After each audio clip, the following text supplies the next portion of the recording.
मोक्षमार्गस्य नेतारं भेत्तारं कर्मभूभृताम् ज्ञातारं विश्वतत्त्वानां वन्दे तद्गुणलब्धये।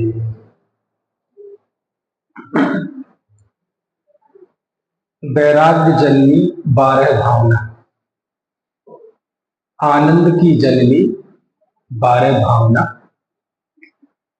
संसार की वो 12 सच्चाइयां, वो 12 सत्य जो कभी भी भूलने लायक नहीं। संसार के वो 12 सत्य जो हमें विपत्ति में धैर्य और संपत्ति में विनम्र रखते हैं।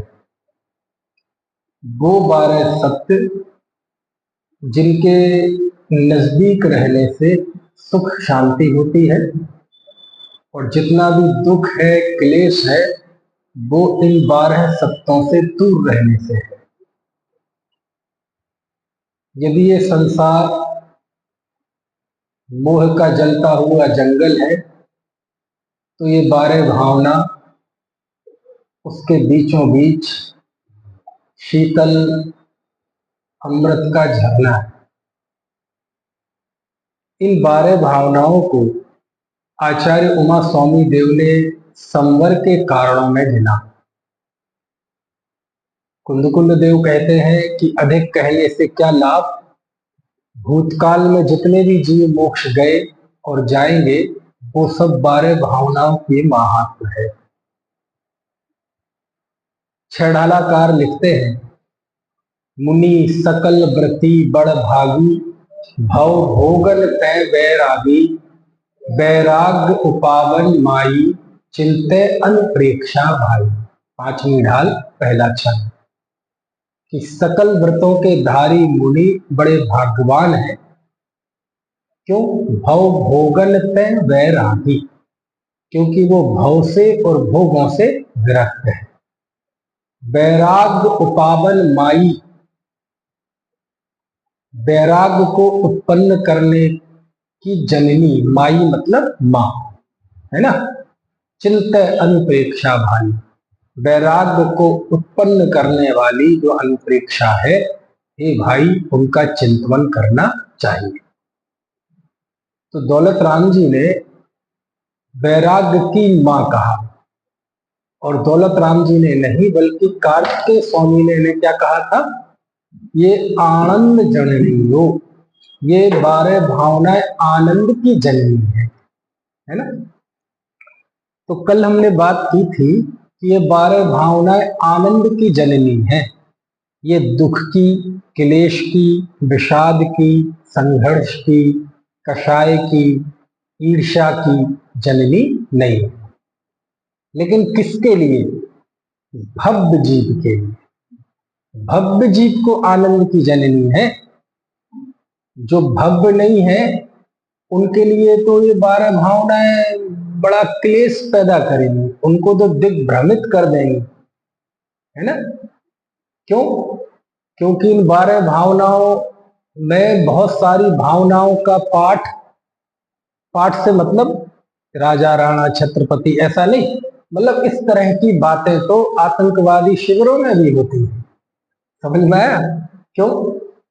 जब 20-20 साल के बच्चों को आतंकवाद में झोंक दिया जाता है तो वो कैसे झोंक दिया जाता है? उस 20 साल के नवयुवक के सामने पूरी जिंदगी पड़ी है, अभी जिंदगी है ही, बीती ही कितनी है। तो जिस 20 साल के नवयुवक के सामने पूरी जिंदगी अभी पड़ी हुई है ना, अभी जिम्मेदारियां हैं पूरी घर की, परिवार की, अभी उसने कोई काम भी नहीं किया है, विवाह भी नहीं हुआ है, अभी उसने जिंदगी में कुछ देखा ही नहीं, लेकिन वह 20 साल का है ना नवयुवक भी शरीर पे बम बांधकर भीड़ में जाके ब्लास्ट कर लेता है। समझ में आया? और ऐसे एक नहीं, हजारों अलग अलग आतंकवादी संगठन में। तो कैसे हो जाता है ये सब? यानी पूरे जीवन को दांव पे कैसे लगा देते? उसके पीछे कुछ माइंड सेट तो होगा ना, उसके पीछे कुछ विचार तो होगा ना। तो वहां भी यही बताया जाता है क्या, ये शरीर मिथ्या है, घर परिवार धूर्तों की टोली है, इस संसार में कोई किसी का नहीं है। समझ में आया? है रुपए पैसे मकान धन जायदाद ये सब बेकार हैं। तो वहां भी यही कह रहे हैं, जैसे बारह भावना में कह रहे कोई किसी का नहीं है, बल बल देवी देवता मात पिता परिवार मरती बिरिया जीव को न राखन हा। जैसे बारह भावना में कह रहे हैं कि सबको एक ना एक दिन मरना है, राजा राणा छत्रपति, तो वहां भी यही कहा जा रहा है कि सबको एक ना एक दिन तो मरना ही है। इसलिए इस देह से क्या प्यार करना, इस देह से क्यों मोह करना, है ना। तो क्या करें, इस देह को इस्लाम की रक्षा के लिए झोंक दो। समझ में आया? तो ये देह कुछ नहीं है, घर परिवार कुछ नहीं है, ये सब तो उसने भी उसको भी सिखाया गया, उसका भी ब्रेन वॉश किया गया, मिट जाने वाले हैं। लेकिन उसमें से निकला क्या, निकला ये कि मारो है ना, काफिरों को मारो। और ऐसा करोगे तो वर्तमान में तो दुख होगा, मर जाओगे, जीवन खत्म हो जाएगा। लेकिन भविष्य का लालच दिया जाता है कि भविष्य में क्या होगा, कितनी हूरें मिलेंगी, जन्नत में 72 हूरें मिलेंगी, है ना। तो उद्देश्य क्या है, उसमें से निकला क्या, वो भविष्य में मिलेंगी नहीं मिलेंगी वो तो सब कल्पना है, लेकिन वर्तमान में तो जीवन उसका खत्म हो गया। समझ में आया? और जब ज्यादातर तो आतंकवादियों को मार ही दिया जाता है, कोई पकड़े जाते हैं तो बेचारे गिड़गिड़ाते हैं, रोते हैं कि मैंने एक ऐसा काम कर दिया भावुकता में। फिर वो बताते हैं कि हम तो बहुत सीधे साधे आदमी थे, बस एक वो आए थे, उनके साथ में हमारे 2-4 लड़के लग गए, उन्होंने हमें भड़का दिया, अब लगता है कि हमने गलत किया। तो कहने का आशय यह है कि वो ट्रैक कौन सा, कोई किसी का नहीं है, देह तो मिथ्या है, सब स्वार्थ के सगे हैं, सब कुछ यहीं रखा रह जाना है, ये बारह भावना नहीं है। क्योंकि शब्द कई बार एक से होते हैं, लेकिन बात यह है, महत्व इस बात का है कि शब्द बोलते समय हमारी नियत क्या है, हमारी सोच क्या है। समझ में आया ना? तो इसलिए लिखा कि ये 12 भावना भव्य जीवों के आनंद की जननी है। ये नहीं है कि कोई 12 भावना कोई भी पढ़ने बैठ जाए, कैसेट चला दी सुन ले जाए और आनंद हो जाएगा, ऐसा नहीं। भव्य जीवों के लिए आनंद की जननी है ना। क्योंकि भव्यता ये उपादान है और 12 भावनाएं ये निमित्त है। समझिए, उपादान क्या है, भव्यता। अब प्रश्न कि आपने कहा ये 12 भावनाएं भव्य जीवों के लिए आनंद की जननी है, तो फिर भव्य कौन है, भव्य किसे कहते हैं? तो आप हमें पता है, आप बता देंगे कि तत्प्रति प्रीति चित्तेन येन वार्तापि हिष्यता निश्चितम सा भवेद भव्यो भावी निर्माण भाजिनम। कि जिस जीव ने प्रीति चित्त होकर आत्मा की चर्चा सुनी भी है, वह निश्चित ही भव्य है और निर्माण की प्राप्ति वो जरूर करेगा। तो ये सब आपने सुना है, हमें वो जो सुना है वो नहीं बताना है। भव्य शब्द का अर्थ क्या होता है, भव्य शब्द का अर्थ, तो भव्य शब्द बना है संस्कृत की भू धातु से।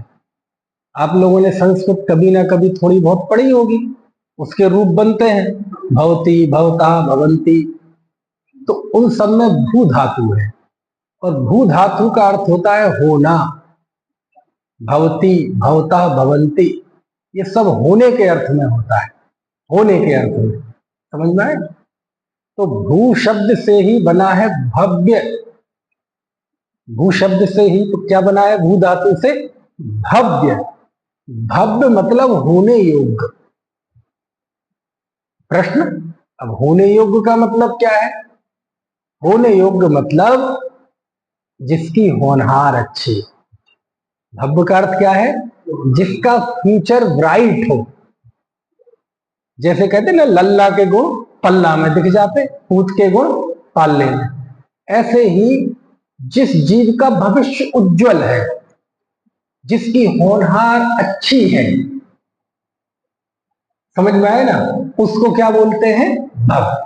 ये भव्य शब्द का अर्थ है। अब मुक्ति के मार्ग में अच्छी होनहार तो मोक्ष जाना है, तो उसे कह देते जो मोक्ष जाएगा उसका नाम भव्य है। लेकिन भव्य शब्द का अर्थ क्या है? जिसका फ्यूचर ब्राइट हो। समझ में आए ना, जिसकी होनहार अच्छी हो। कई लोग होते ना, कई बालक हो, देखने से उसकी एक्टिविटीज से ही समझ में आता है कि इसका भविष्य बहुत अच्छा है। देख के ही समझ में आता है। हर आदमी कहता है ये भविष्य में बहुत नाम करेगा, समाज का, परिवार का, खुद का, है ना। तो जो होने योग्य है, जिसका फ्यूचर ब्राइट है, उसे कहते हैं भव्य। समझ में आया? तो आचार्य कार्तिकेय स्वामी कहते हैं ये 12 भावनाएं आनंद की जननी तो है, आनंद तो पैदा करती हैं, लेकिन कैसे जीवों के लिए? भव्यों के लिए, अभव्यों को नहीं करती। यानी जिनका फ्यूचर ब्राइट नहीं है, जिन्हें भविष्य में भी दुखी होना है, वर्तमान में है ही, उनको ये आनंद पैदा नहीं करेंगे। समझ में आए ना? वो तो 12 भावनाएं पढ़ पढ़ के भी रोएगा, वो तो 12 भावनाएं पढ़ पढ़ के भी आंसू गिराएगा, वो तो 12 भावनाएं पढ़ पढ़ के भी शिकायतों से भर जाए। समझ में आए ना? तो बहुत मर्म है इसमें कि भव्यानंद जननियो, भव्य जानंद जननियो, कि ये 12 भावनाएं भव्य जीवों को आनंद की जननी। समझ में आया? ये दुख पैदा नहीं करती है, आनंद पैदा करती है। समझ में आ रही? क्यों? क्योंकि ये 12 प्रकार की वो सच्चाइयां हैं जिनके चिंतन से हमारे अंदर में शिकायतें खत्म होती है। समझ में आया? और आप देखो, जैसे कोई भी उसमें जाएंगे आप 12 भावना में, जितने भी उदाहरण दिए जाते हैं सब नेचर के दिए जाते हैं, नेचुरल। देखो जैसे अनित्य भावना पढ़े, जैसे भोर की स्वर्णिम छटा सम क्षणिक सब संयोग है, पद्म पत्रों पर पड़े जल बिंदु सम सब भोग है, सांध्य दिन कर लालिमा सम लालिमा है भाल की, सब पर बड़ी मनहूस छाया विकट काल कराल की। अब देखो कितने उदाहरण दिए, 3 दृष्टांत दिए, सारे दृष्टांत नेचर के हैं, कुदरत के हैं। क्यों? कुदरत में किसी की चलती नहीं है, वो स्वरूप है। तो लिखा जैसे भोर की स्वर्णिम छटा सम, भोर यानी भोर का सुबह तो 12 बजे तक चलती है, सूर्य उदित होने के पहले रात बीत जाती है और अभी सूर्य उदित नहीं हुआ है, उजेला हो गया है हल्का हल्का, लेकिन सूर्य उदित नहीं हुआ है। सूर्य आने के पहले उसकी लालिमा आती है ना। जैसे यहाँ कोई प्रधानमंत्री आएगा तो पहले उसकी स्क्वाड आएगी उसकी जो सिक्योरिटी होती है वो कई बार आएगी, है ना। तो सूर्य आने के पहले उसकी लालिमा दिखती है हमें, तो वो ही टाइम कहलाता है भोर, है ना। तो जैसे भोर के समय की लालिमा है वो कितने देर की रहती है? सूर्य उगेगा तो लालिमा खत्म हो जाएगी। बड़े खराब है प्रकृति का ये। अरे खराब अच्छा कुछ नहीं है, वैसा ही स्वरूप है, ये नेचर है। किसने बनाया? किसी ने नहीं बनाया। कब से है? हमेशा से है। कभी खत्म हो जाएगी ये व्यवस्था? कभी खत्म नहीं होगी। है? हम कितने पाठ करें, कितने यज्ञ बिठाएं कि इस व्यवस्था को बदल सके? नहीं बदल सकते। समझ में आया? और हम कितने ही पाठ करें, यज्ञ बिठाएं, विश्व शांति यज्ञ, कि ये व्यवस्था बनी रहे, बनी तो रहेगी लेकिन तुम्हारे यज्ञों से, पूजा पाठ से नहीं बनी रहेगी।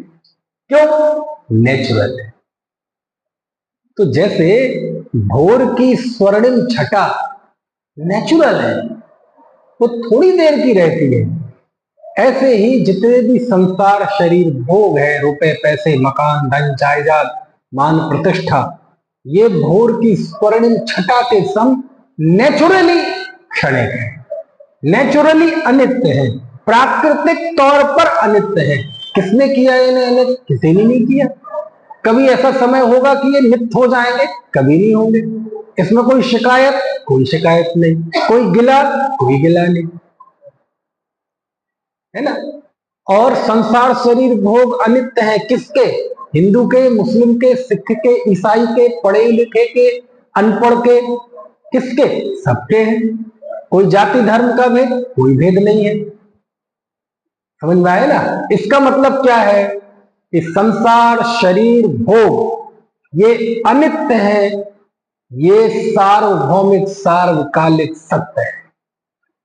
समझ में आया। और जब सत्य है तो इसकी समझ, इसका चिंतन आपको हर्ष से भर देगा, आपको आनंद से भर देगा। समझ में आया। एक बात। दूसरी बात, ये संसार शरीर अनित्य है, ये चिंतन कुछ देर के लिए हमें सुकून तो दे सकता है, थोड़ा आनंद तो दे सकता है, थोड़ा चेहरे पे मुस्कुराहट तो ला सकता है, लेकिन ये जो चिंतन चल रहा है, ये चिंतन भी आपको अभी असली आनंद नहीं देगा। क्यों नहीं देगा? क्योंकि ये अभी तस्वीर का एक पहलू हुआ केवल। कौन सा? कि संसार शरीर भोग ये अनित्य है। ये क्या है? तस्वीर का एक पहलू है। अभी अभी आधी बात हुई है, पूरी नहीं हुई। क्यों नहीं हुई? क्योंकि यदि ये अनित्य है तो प्रश्न, अनित्य शब्द कैसे बना? बताना जरा। अनित्य शब्द कैसे बना? लिखेंगे तो हम कैसे लिखेंगे? अनित्य। अनित्य शब्द तो बना हुआ है, बनाया हुआ है। अनित्य शब्द तो आ लगाकर बना हुआ है। असली शब्द क्या है? नित्य। तो अनित्य का अर्थ क्या हो गया? जो नित्य नहीं है उसका नाम अनित्य है। इसका मतलब संसार में कुछ नित्य है। क्या कहा? ये अनित्य है, ये तब समझ में आएगा जब पहले नित्य समझ में आए। जब हमने किसी को कहा ये अनित्य है, इसका मतलब कुछ नित्य है। समझ में आया। कई बार ऐसे प्रश्नोत्तर होते कि हां कहे तो फंसे और ना कहे तो फंसे। समझ में आया है?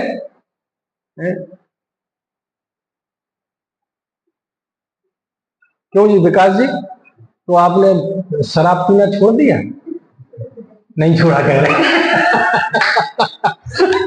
बोले नहीं छोड़ा, इसका मतलब अभी कार्यक्रम चालू है। मोह महामद पियो अनादि। अब कोई कहे, अब दोनों ही जवाब ऐसे कहे कि हाँ पी रहे हैं तो अभी भी पी रहे, और कहे नहीं नहीं अब तो छोड़ दिया, इसका मतलब भी पीते। प्रश्न तो किसी ने ऐसा पूछा था बहुत साल पहले। बोले ऐसे प्रश्न होते हैं? बोले क्यों, तुम्हारी पत्नी ने तुम्हें बजाना बंद कर दिया?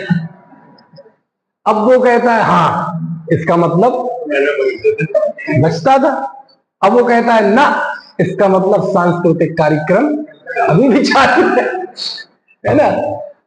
तो कई बार किसी चीज को कहने से उसका दूसरा पहलू सिद्ध हो जाता है। आप मेरे घर में आए और मैं एकदम हाथ में कुछ लिए हूं और पीछे छुपाने लगूं। बोले भाई साहब क्या है? कुछ नहीं है, कुछ नहीं है। नहीं नहीं कुछ तो है। नहीं नहीं नहीं कुछ नहीं, कुछ नहीं है तो छिपाने की जरूरत क्यों पड़े?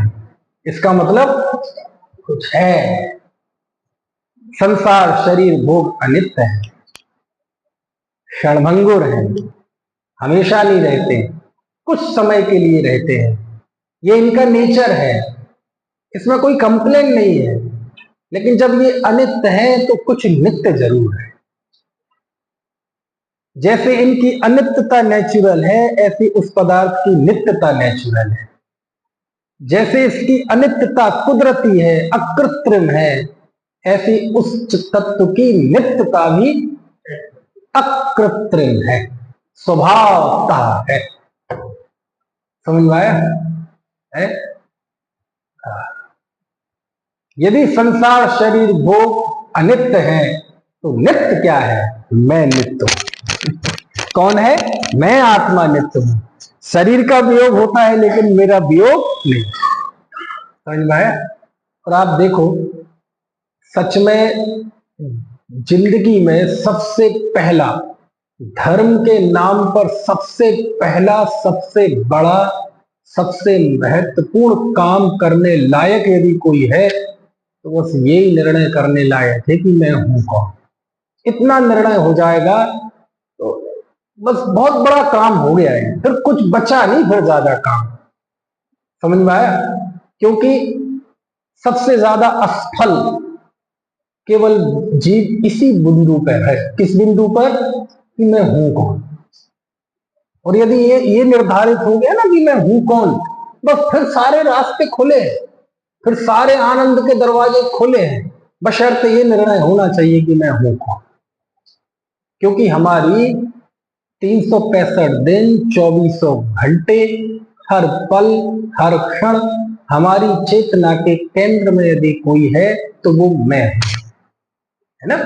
जैसे हम जन्म हुआ हमारा, तो जन्म होते ही वो एकदम क्या भाव आता होगा, अब अपन को याद तो नहीं है, लेकिन कोई भी बच्चा हो तो उसे एकदम क्या भाव, मैं कौन हूं, मैं कहां आ गया। बोले इसके अलावा और क्या भाव आएगा? वो में तो बात सही है, तो खड़े होते ही ऐसे ही आता ही ऐसे, मैं कौन हूं, अरे ये मैं कहां हूं।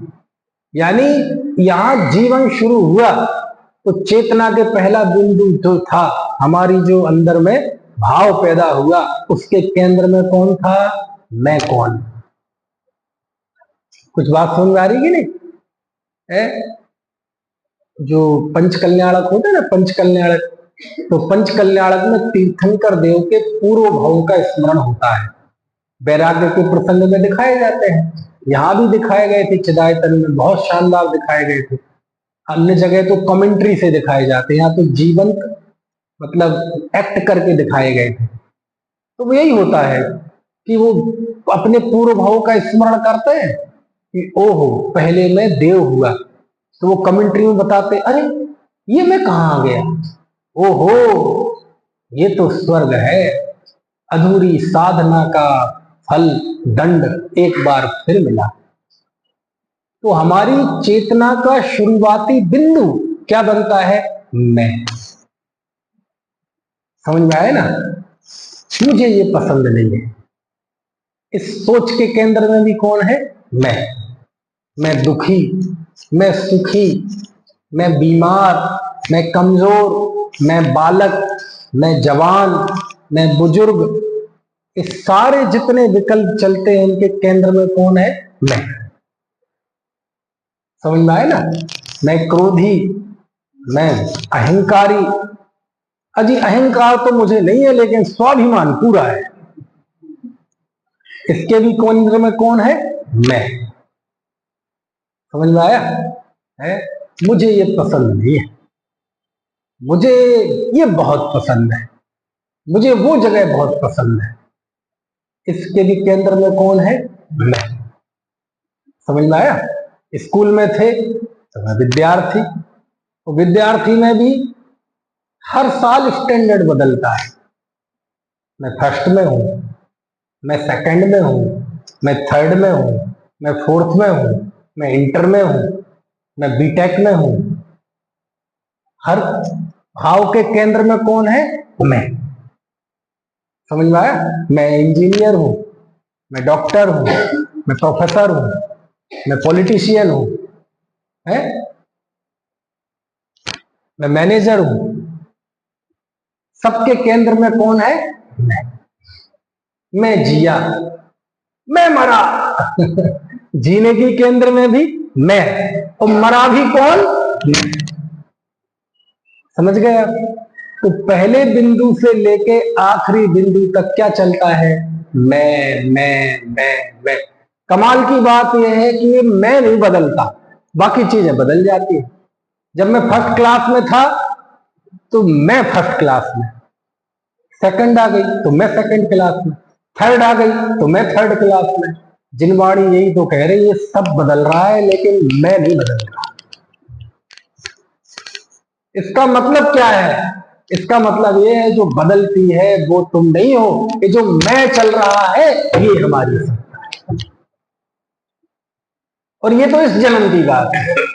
पहले दूसरा जन्म था तब भी मैं था, आगे दूसरा जन्म होगा तब भी मैं रहूंगा, बाकी चीजें खत्म हो जाएंगी। तो इसी का नाम है संसार शरीर भोग अनित्य है और मैं नित्य हूं। अब ये अनित्य भावना पूरी हुई। ये संसार शरीर भोग अनित्य है, ये तस्वीर का केवल एक पहलू है, समझ में आया? वो अनित्य है, मैं नित्य हूं। अनित्य होने से वो सहारा नहीं दे सकते, अतः अशरण है, और मैं नित्य होने से मैं स्वयं के लिए शरणभूत हूं, इसलिए मैं शरण हूं। अब वो पूरी हुई भावना। कुछ बात समझ आ रही कि नहीं? अभी ये एक दिन गाड़ी से जा रहा था मैं, तो रुक गया गाड़ी, तो अब काफी समय लग रहा था, बत्ती थी, लाल बत्ती। तो बगल में देखा, पिछले साल की बात है, तो एक प्लेटफॉर्म पर, मतलब प्लेटफॉर्म नहीं बने रहे थे ट्रेन के, नहीं वैसे ही पटरी, तो उस पर एक ने घड़े की दुकान लगा रखी थी। तो ऐसे ही जब फिरी कुछ देर के लिए, बस गाड़ी न्यूट्रल पे करके हैंड ब्रेक लगा के तो ऐसा ऐसा देखने लगा, तो देखा कि घड़े की दुकान लगी है। अब घड़े की दुकान में क्या देखता हूं मैं कि घड़े की एक के ऊपर एक ऐसे ढांग लगी हुई है, हाँ, एक के ऊपर एक। अब उसको देख के इतना आनंद आया, बोले इसमें आनंद की बात क्या है, बताता हूं आनंद की बात क्या है। एक ढेरी लगी है सीधे घड़ों की और दूसरी लगी है उल्टे घड़ों की। मैंने कहा क्या बढ़िया है। अब एक घड़ा नीचे का उल्टा है तो उसके ऊपर के सारे घड़े उल्टे रखे हुए, समझ गए? और जिसका नीचे का घड़ा सीधा है तो उसके ऊपर भी सारे सीधे रखे जाएंगे। मैंने कहा यही तो है धर्म है। तो पहला घड़ा सीधा हो जाए बस। उल्टा घड़ा कौन सा है? मैं देह हूं, ये उल्टा घड़ा।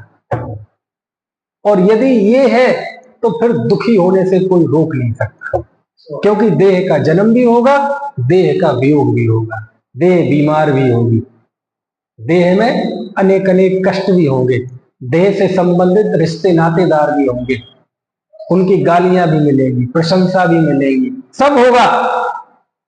लेकिन पहला घड़ा सही हो गया कि मैं देह नहीं हूं, मैं शुद्ध चैतन्य, मैं आत्मा हूं, बस। अब आगे के घड़े सब अच्छे रखे जाएंगे, क्योंकि मूल में जो भूल थी वो उखाड़ के फेंक दी। मैं देह नहीं, मैं आत्मा हूं। अब ये जो अपना शाश्वत परिचय हो गया, वास्तविक परिचय हो गया, अब इसके ऊपर आपकी सारी सोच ही बदल जाएगी। ज्ञान, हमारी ध्यान, हमारा सोचने समझने का तरीका सब कुछ बदल जाएगा और सब कुछ अच्छा अच्छा होगा। अब इसको केंद्र में रख के जो जो भी हम सोचेंगे वो सब हमें आनंद देगा, समझ में? कोई बुरा कहेगा, मैं हूं कौन, मैं ये हूं कहां, समझ में आए ना? है? इसी भूमि पर तो भजन लिखा है इनका, बुद्धजन राय जी का, सुना है? नहीं सुना? हमको कछु भय नारे, जाने लियो संसार। अब हमें कोई भय नहीं रहा क्योंकि मैंने सारे संसार को जान लिया। अच्छा जी, सारे संसार को जान लिया और कोई डर नहीं रहा। पंडित जी, हम तो 24 घंटे डर से मरे जा रहे, 24 घंटे कंधे झुके जा रहे, रात में भी ख्वाब आते हैं डरावने डरावने, समझ में आया है? और आप कह रहे हैं हमें कोई डर नहीं लगता, कोई भय नहीं है। और क्यों नहीं है भय? क्योंकि मैंने सारे संसार को जान लिया। अब प्रश्न, सारे संसार को जानने का मतलब क्या है? देखो, ये बात कोई शिकायत में भी कह सकता है, ओ भाई हमें ना समझाओ, सारी दुनिया देख रखी हमने, ये बाल ऐसे ही सफेद नहीं हो गए, बादाम खाने से अकल नहीं आती, धोखा खाने से अकल आती है। और मैंने बहुत धोखा खाया है, दिल जला बैठा हूं। अब ऐसा कोई दिल जला भी कह सकता है कि हमने सारा संसार देख रखा जी, छान रखा जी, ये शिकायत में के लहजे में कही गई बात नहीं है, ये कोई दिल जला नहीं कह रहा है, ये वो कह रहा है जिसने संसार के यथार्थ को जान लिया, और यथार्थ को नेचुरली जाना है, अपने इमोशंस मिला के नहीं जाना है। समझ में आया? है? तब वो कहता है अब हमें कोई भय नहीं रहा, क्योंकि मैंने सारे संसार को जान लिया। यहां तो सारे संसार का अर्थ ये 12 भावनाएं है। समझ में आया?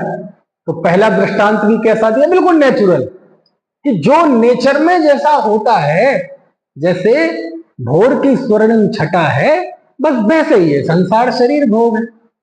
उन्हें किसने बनाया ऐसा? किसी ने नहीं। इन्हें किसने बनाया ऐसा? किसी ने नहीं।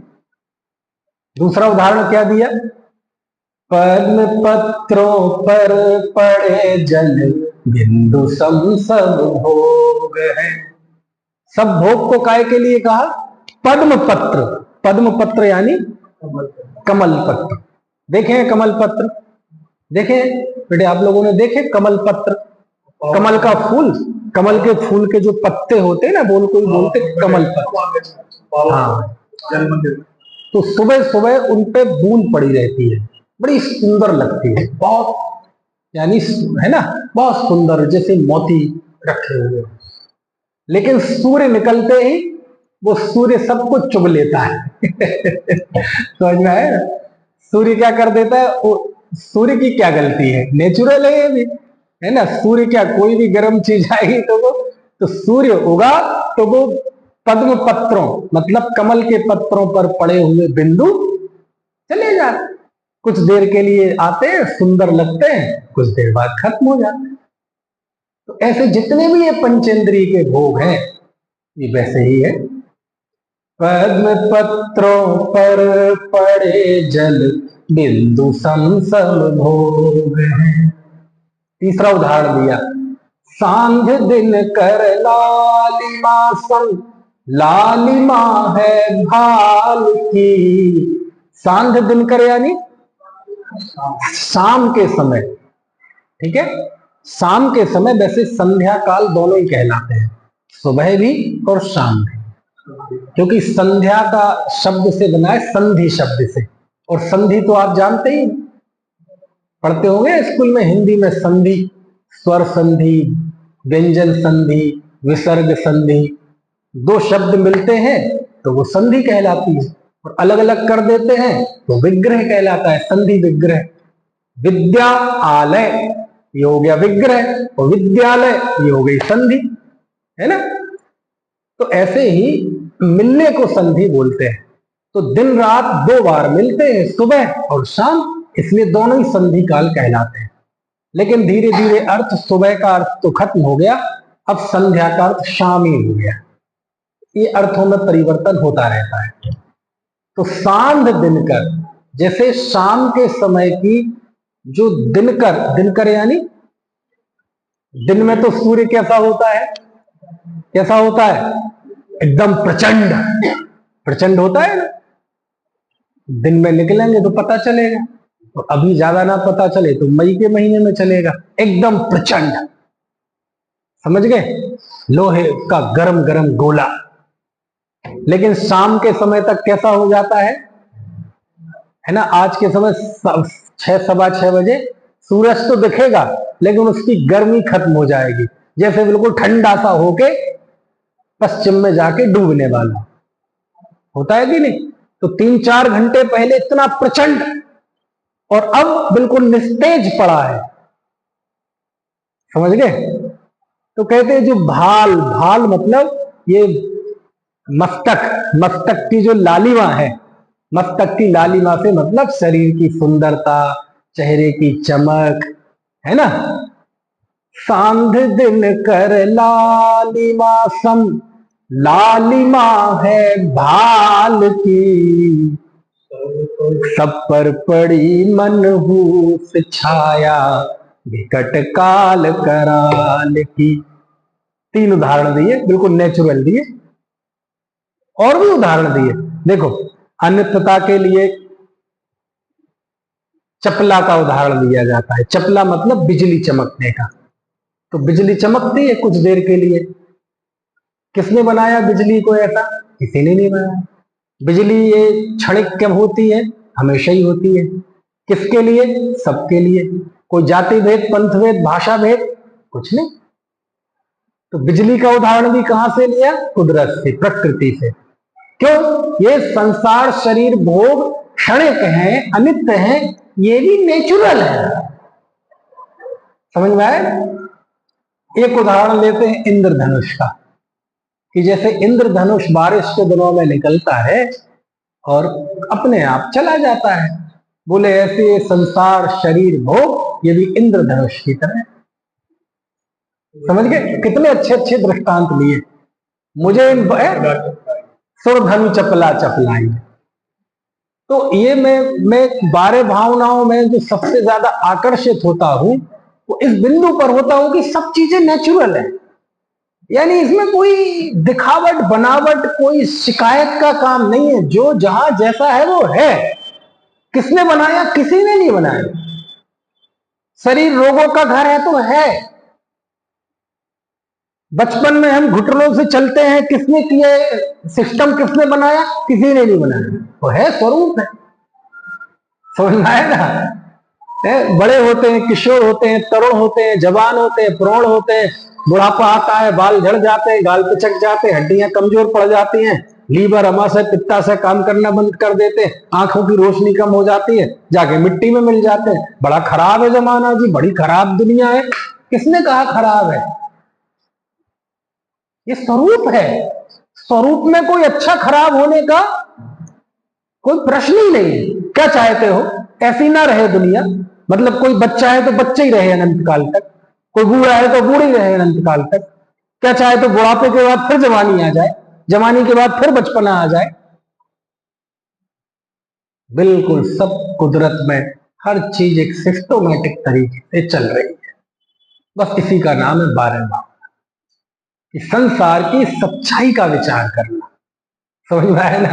है कि किसके अब वो गाने नहीं चलते, देख तेरे इंसान की हालत, नहीं क्या है देख तेरे संसार की हालत क्या हो गई भगवान, कितना बदल गया। अरे नहीं समझते, संसार का स्वरूप है? तूने अजब बनाया, क्या है? तूने अजब रचा भगवान, खिलौना माटी का।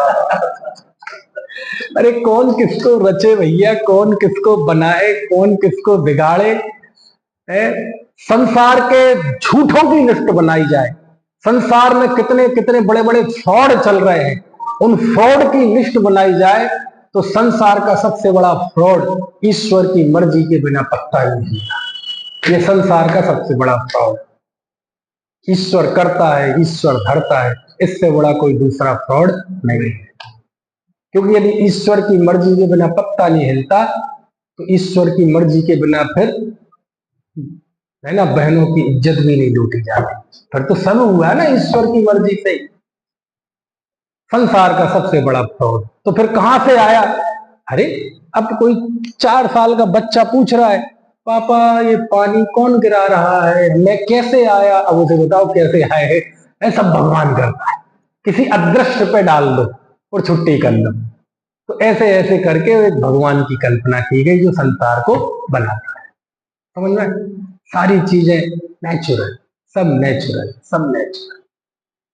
एक और कितना बढ़िया दृष्टांत दिया कार्तिकेय स्वामी ने भी दिया, इष्टोपदेश में भी है, बहुत अच्छा दृष्टांत। बोले जैसे पेड़ होता है, क्या होता है?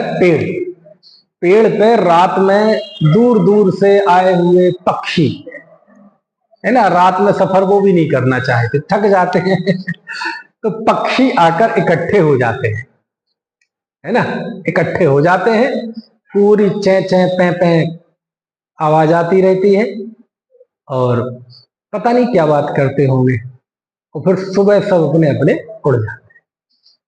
क्यों होता है ऐसा? ऐसे ही होता है। कोई भगवान ने बनाई व्यवस्था? नहीं, किसी ने नहीं बनाई। मैंने बनाई, आपने बनाई? नहीं, किसी ने नहीं बनाई। तो उनका पेड़ पे इकट्ठा होना भी नेचुरल है, रात भर ठहरना भी नेचुरल है, और सुबह अपने अपने दिशाओं में चले जाना ये भी नेचुरल है। समझ में आया?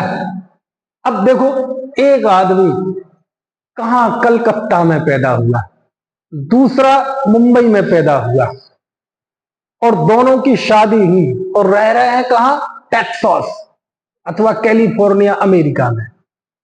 एक कहां पैदा, चलो हमने तो दोनों को एक देश का किया, दोनों अलग अलग देश के भी हो सकते हैं।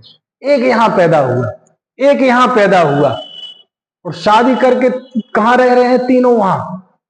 वहां उसके बेटा हुआ, वो पढ़ने दूसरे देश चला गया, उसकी आप समझिए ना, कहां कहां से लोग आके एक साथ मिल जाते, समझा? और एक टाइम पीरियड खत्म हुआ, वो हर चीज की एक एक्सपायरी होती है ना, हर चीज की एक एक्सपायरी होती है। एक घड़ी भी हर 12 घंटे में पूरी घूम जाती है, हो जाते, तो नेचुरल है। तो एक टाइम पीरियड खत्म हुआ, ये यहां से इनकी देह छूटी, पिताजी चले गए दूसरी जगह, माँ चली गई दूसरी जगह, दादाजी चले गए दूसरी जगह। अरे अब रोते रहो, बरसी मनाते रहो, है ना, इस पुण्य पुण्य तिथि बनाते रहो, लेकिन जिसकी बना रहे वो चीज तो पता नहीं कहां है। सब संसार बड़ा स्वार्थी है, सब भूल जाते हैं जी, तो क्या करें, याद करते रहे, रोते रहे तुम्हें? अरे ये नेचुरल है सब, में क्या शिकायत है? समझ में आया? मंगत राय जी ने भी यही दृष्टांत दिया, बारे भावना, कितने बढ़िया नेचुरल दृष्टांत दिए, ये बताने के लिए कि रुपए पैसे मकान शरीर देह की सुंदरता, है ना, सोना चांदी, ये सब अनित्य है, अध्रुव है, और अध्रुव होने से ये शरणभूत नहीं है। शरणभूत कौन है? आत्मा शरणभूत है। इस बात को बताने के लिए आचार्य ने ऐसे ऐसे दृष्टांत दिए। कुछ बात समझ आ रही कि नहीं है? नेचुरल है इस तरह से, ठीक है? समझ में आ रही बात की नहीं? किस बिंदु पे बात चल रही, कोई बताओ तो। नहीं, 12 भावनाओं पे तो चल रही। ये बताया मैंने कि ये 12 भावना नेचुरल है, तो आचार्य ने दृष्टांत भी नेचर से चुने, कुदरत से चुने। इस बात को बताने के लिए मैंने लंबी दृष्टांतों की श्रृंखला बताई है आपको, उसी में बीच बीच में थोड़ी थोड़ी बात हुई। समझ में आया? और फिर देखो कितना बढ़िया दृष्टांत दिया। अंजुली जल सम जवानी क्षीण होती जा रही, प्रत्येक पल जर जर जरा नजदीक आती जा रही। अंजुली समझते हैं? अंजुली मतलब ये दोनों हाथ से भी, और एक हाथ की भी अंजुली होती है। अब एक हाथ में कोई पानी लेगा, कितनी देर ठहर पाएगा? आप कितनी टाइट कर लो इसे, तब भी बूंद बूंद गिरते ही जाए। समझ में आया? अंजुली जल सम जवानी क्षीण होती जा रही, प्रत्येक पल जर जर जरा नजदीक आती जा रही। प्रत्येक पल जर जर जरा, जरा मतलब होता है बुढ़ापा। बुढ़ापा कैसा होता है? जर्जर कर देता है आदमी को, जैसे दीवारें जर्जर हो जाती ना, पुरानी प्लास्टर निकल जाता है, ईंट दिख रही है, समझ गए?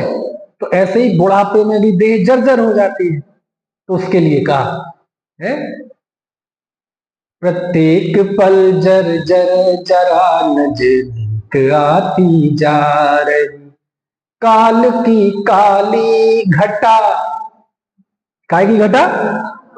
काल की काली घटा प्रत्येक पल मंडरा रही।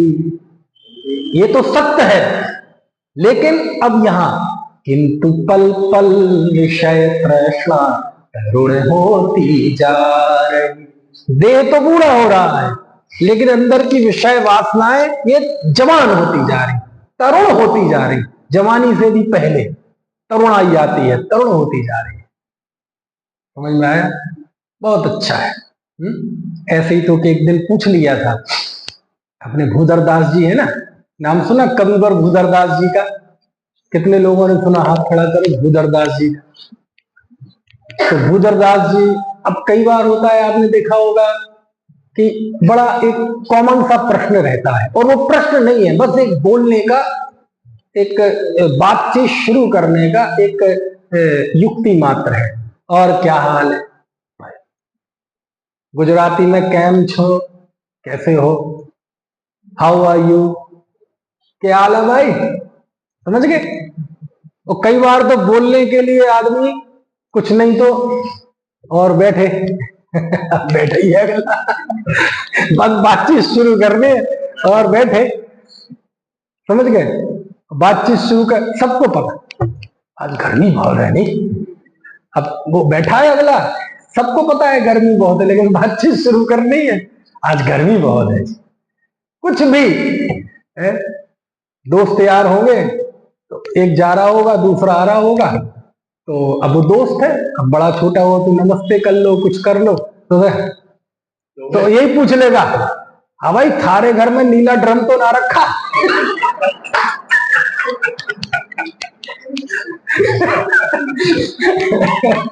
समझ गए यार? तो ये सब बातचीत शुरू मतलब करना है, ये ना लगे सामने वाले को भी मुंह नहीं बोल रहे जी, तो ऐसे होता है। तो ऐसे ही जो देखे, और क्या हाल है जी, और क्या हाल है जी, और क्या हाल है जी। और सच्चाई ये है कि आदमी भी पता है कि उसे केवल बोलने के लिए बोलना है, उसका कोई क्वेश्चन नहीं है, तो इसलिए कह रहे हाँ मजे में, बढ़िया है, आई एम फाइन, एंटर, कोई दिक्कत नहीं, मजा मचो। अच्छा, एक आध बार कोई पूछे क्या हाल है, आप उसके प्रश्न का सच जवाब दे देना, सही सही, मजाल की दोबारा पूछे हो आप जवाब दे देना। क्या हाल है जी? अजी बहुत बुरे हाल है जी, बस बहुत कमर में तकलीफ है जी, बड़े परेशान है जी, रात भर नींद नहीं आई जी, बस जी बच्चे को स्कूल से निकाल दिया है, उसकी फीस नहीं भरी गई, कल हमारी माँ बाथरूम में गिर गई, उसका पैर टूट गया और प्लास्टर तो आखिरी दोबारा पूछेगा वो, क्योंकि उसे कोई मतलब नहीं है तुम्हारे दुखों से, है ना? तो ऐसे भूधरदास जी को पूछ, क्या हाल है जी, क्या हाल है, क्या हाल है जी, क्या हाल है, तो आमतौर पे आदमी बोलता है हाँ जी ठीक है, हाँ जी ठीक है, और चिट्ठी में भी लिखा जाता था अत्र कुशलम तत्रास्तु, ये पहले चिट्ठी लिखते थे जब, अब बेटा आप लोगों को चिट्ठी का तो जमाना देखा ही, अब तो व्हाट्सएप का जमाना है ना? तो पहले चिट्ठी में लिखते थे ना, तो पेटेंट वाक्य होता था, पूज्य पिताजी अथवा कोई भी प्रिय मित्र, और दूसरी लाइन में लिखा जाता था अत्र कुशलम तत्रास्तु। इसका अर्थ ये होता है कि यहां सब कुशल है और हम चाहते वहां भी कुशल हो, ये चाहते, ठीक है? तो बहुत जब हो गई ये फॉर्मेलिटी, तो एक बार भूधरदास जी को पता नहीं क्या भाव आया, तो उन्होंने एक छंद लिखा। क्या लिखा? छंद लिखा। वो छंद आप सुनना जरा, सुना होगा आपने, इन बच्चों को सुना रहा मैं तो। जोई दिन कटे सोई आयु में अवसी घटे, बूंदे बूंदे बीते जैसे अंजूरी को जल है, देह नित्य छीन होते नैन तेजहीन होते, जौवन मलिन होते छीन होते बल है, आवे जरा नहरी तके अंत के अहेरी आवे, पर वो न जी के आते नर भोग फल है। समझ में तो नहीं आया? आया भी नहीं आया? इतने जल्दी आना भी नहीं चाहिए क्या लिखा देखो, सब पढ़ना समझना, बहुत अच्छा। जोई दिन कटे, जैसे जैसे दिन कटते हैं, सोई आयु में अवसी घटे, सोई आयु की अवस्था घटती जा रही है। हैप्पी बर्थडे टू यू, क्या खत्म एक साल जोई दिन कटे सोई आयु में अवसी घटे, कैसे?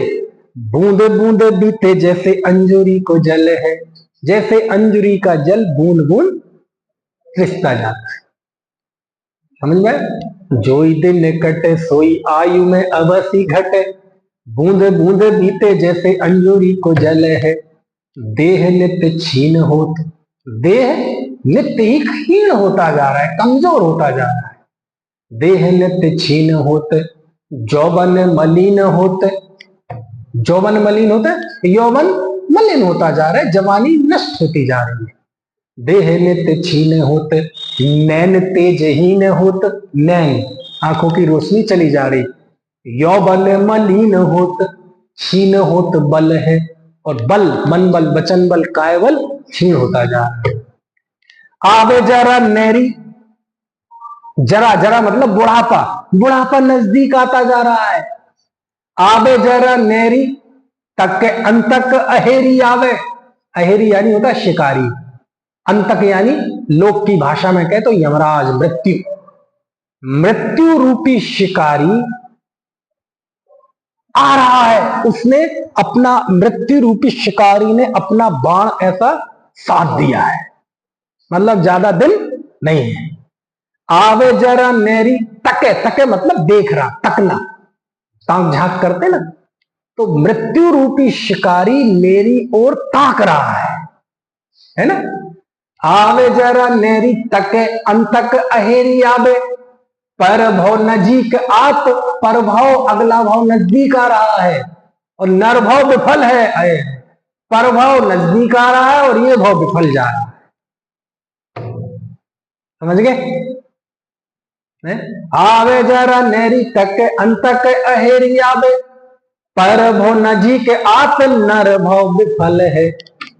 अब देखो, जिसके लिए मैंने लाइन सुनाई, मिल के मिलापी जल, पूछत कुशल मेरी, मेरे मिलने वाले मुझसे पूछ रहे हैं मेरी कुशल। मिल के मिलापी जल, पूछत कुशल मेरी, ऐसी दशा माही मित्र काहे की कुशल है। समझ गया? ऐसी दशा है और वो पूछ रहे कुशल है, काहे की कुशल है। कितना बढ़िया छंद है। केम छो, बोले ये है छंद, लेकिन सुनाना मत किसी को, नहीं तो वो दोबारा पूछेगा नहीं। हाँ, इसमें भी अंजलि का दृष्टांत दिया, अहेरी का दृष्टांत दिया, है ना।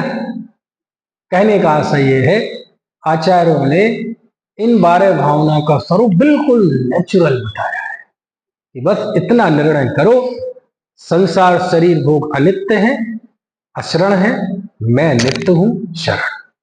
दो तरफा है, केवल नास्ति नहीं अस्ति। यदि ये अनित्य है तो नित्य कौन है, ये अशरण है तो शरण कौन है। यदि एक तरफा चिंतन होगा तो निराशा आएगी, हताशा आएगी, नाउम्मीदी आ जाएगी। यदि ये अनित्य है तो प्रश्न ये नित्य क्या है। अरे मैं स्वयं नित्य हूं, मैं स्वयं शरणभूत हूं। समझ में आया? ऐसा जब चिंतन होता है तो वो कंप्लीट चिंतन होता है, और ऐसा चिंतन यदि करता है तो क्या होगा? आनंद आनंद आनंद है। इधर देखो, इधर देखो, उधर देखो, दसों दिशाओं में क्या बरसेगा? आनंद बरसेगा, क्योंकि ये काय की जननी है? आनंद जननी। अरे जिनका चिंतन तीर्थंकर करते हैं, किनका? जिन भावनाओं का चिंतन कौन करता है? तीर्थंकर जैसा जीव। तो उनको कोई दिक्कत होगी संसार में? नहीं। जो जितना कुदरत के नजदीक रहेगा उतना सुखी रहेगा, और कुदरत की फितरत क्या है? ये बात है। चल, समय हो गया, बाकी की बात कल करेंगे। अभी चलेगा लगातार ये, है ना। आप लोग आते रहे ना।